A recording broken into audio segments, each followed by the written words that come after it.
اس نے پورے لفافے کو گرائنڈر میں خالی کر دیا اور پھر اسے بند کر کے چلا دیا۔ خانسامہ اسی وقت اندر آیا۔ چھوٹے صاحب لائیں میں آپ کی مدد کر دوں۔ وہ اس کی طرف بڑھا مگر اس نے ہاتھ کے اشارے سے اسے روک دیا۔ نہیں، میں خود کر لیتا ہوں، تم مجھے دودھ کا ایک گلاس دو، اس نے گرائنڈر آف کرتے ہوئے کہا۔ خانسامہ ایک گلاس میں دودھ لے کر اس کے پاس چلا آیا۔ دودھ کے آدھے گلاس میں اس نے گرائنڈر میں موجود تمام پاؤڈر ڈال دیا اور ایک چمچے سے اچھی طرح ہلانے لگا۔ پھر ایک ہی سانس میں وہ دودھ پی گیا۔ کھانے میں آج کیا پکایا ہے تم نے؟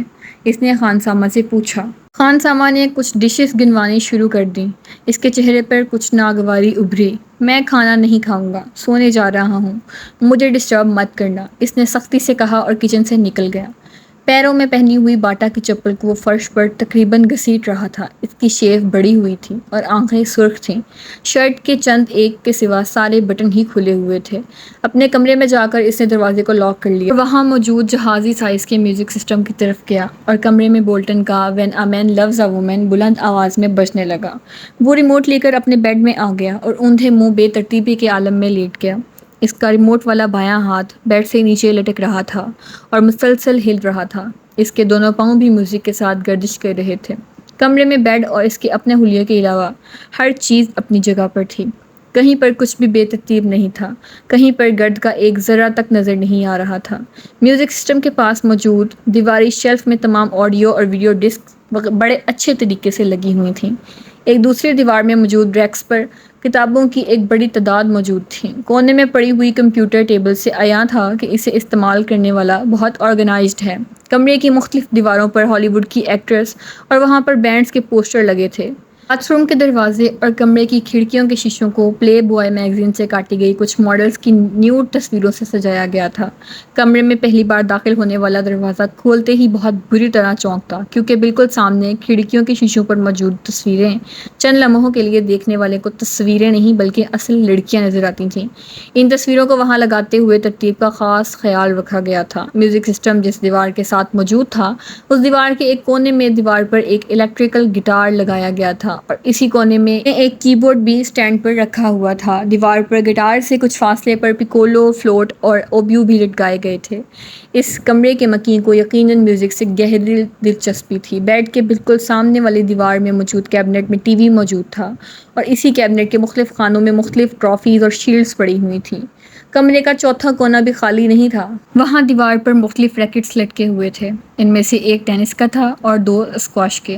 ان ریکٹس کو دیوار پر لٹکانے سے پہلے نیچے پوسٹرز لگائے گئے تھے اور پھر ریکٹس اس طرح لٹکائے گئے کہ یوں لگتا کہ وہ ریکٹس ان کھلاڑیوں نے پکڑے ہوں۔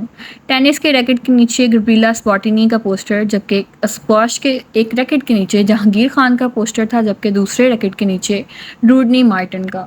کمرے میں واحد جگہ جہاں بے ترتیبی تھی وہ ڈبل بیڈ تھا جس پر وہ لیٹا ہوا تھا۔ سلک کی بیڈ شیٹ بری طرح سلوٹ زدہ تھی اور اس پر ادھر ادھر چند پورنوگرافی کے غیر ملکی میگزینز پڑے تھے جن میں پلے بوائے نمایاں تھا۔ بیڈ پر ایک پیپر کٹر اور کاغذ کی چھوٹی چھوٹی قطریں بھی پڑی ہوئی تھیں۔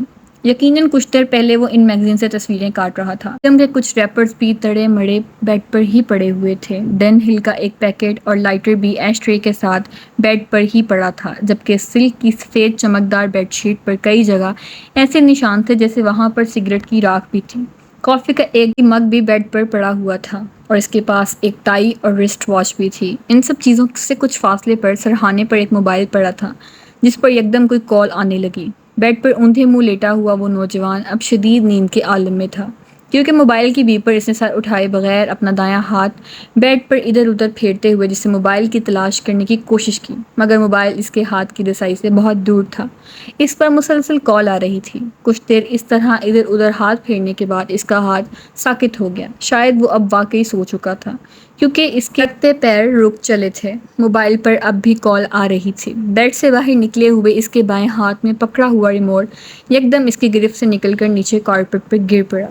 مائیکل بولٹن کی آواز ابھی بھی کمرے میں گونج رہی تھی، "when a man loves a woman". پھر یکدم کمرے کے دروازے پر کسی نے دستک دی اور پھر دستک کی یہ آواز بڑھتی ہی گئی۔ موبائل کی کال ختم ہو چکی تھی۔ دروازے پر دستک دینے والے ہاتھ بڑھتے گئے اور وہ بیڈ پر اوندھے منہ بے حس و حرکت پڑا تھا۔ "ڈونٹ ٹیل می امامہ"۔ کیا تم واقعی انگیجڈ ہو؟ زینب کو جویریہ کے انکشاف پر جیسی کرنٹ لگا۔ امامہ نے ملامتی نظروں سے جویریہ کو دیکھا جو پہلے ہی معذرت خوانا انداز میں اسے دیکھ رہی تھی۔ اسے نہیں، مجھے دیکھ کر بتاؤ، کیا تم واقعی انگیجڈ ہو؟ زینب نے اس بار اسے کچھ جھڑکتے ہوئے کہا۔ ہاں، مگر یہ اس قدر غیر معمولی اور حیرت انگیز واقعہ تو نہیں کہ تم اس پر اس طرح ریئیکٹ کرو، امامہ نے بڑی لسانیت سے کہا۔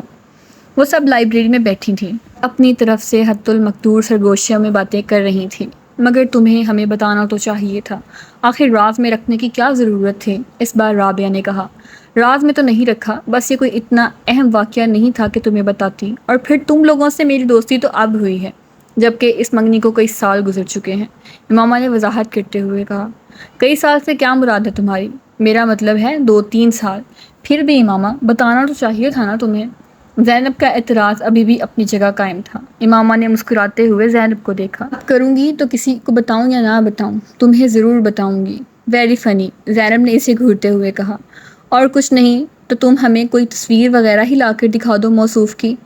ہے کون؟ نام کیا ہے؟ کیا کرتا ہے؟ رابعہ نے ہمیشہ کی طرح ایک ہی سانس میں سوال در سوال کر ڈالے۔ فرسٹ کزن ہے، اسجد نام ہے، امامہ نے رک رک کر کچھ سوچتے ہوئے کہا۔ MBA کیا ہے اس نے اور بزنس کرتا ہے۔ شکل و صورت کیسی ہے؟ اس بار زینب نے پوچھا۔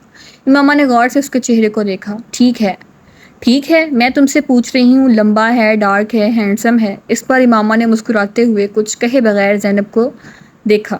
امامہ نے اپنی پسند سے یہ منگنی کی ہے، وہ اچھا خاصا گڈ لکنگ ہے، جویریہ نے اس بار امامہ کی طرف سے جواب دیتے ہوئے کہا۔ ہاں، ہمیں اندازہ کر لینا چاہیے تھا، آخر وہ امامہ کا فرسٹ کزن ہے۔ اب امامہ، تمہارا اگلا کام یہ ہے کہ تم ہمیں اس کی تصویر لا کر دکھاؤ، زینب نے کہا۔ نہیں، اس سے پہلے کا ضروری کام یہ ہے کہ تم ہمیں کچھ کھلانے پلانے لے چلو، رابعہ نے مداخلت کرتے ہوئے کہا۔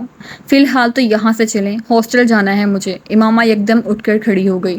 تو وہ بھی اٹھ گئیں۔ ویسے جویریہ، تم نے یہ بات پہلے کیوں نہیں بتائی؟ ساتھ چلتے ہوئے زینب نے جویریہ سے پوچھا۔ بھائی، امامہ نہیں چاہتی تھی، اسی لیے میں نے کبھی اس موضوع پر بات نہیں کی، جویریہ نے معذرت خوانا انداز میں کہا۔ امامہ نے مڑ کر ایک بار پھر جویریہ کو گھورا، اس کی نظروں میں تنبیہ تھی۔ اماں کیوں نہیں چاہتی تھی؟ میری منگنی ہوئی ہوتی تو میں تو شور مچا کر ہر جگہ، وہ بھی اس صورت میں جب یہ میری اپنی مرضی سے ہوتی، زینب نے بلند آواز میں کہا۔ امامہ نے اس بار کسی رد عمل کا اظہار نہیں کیا۔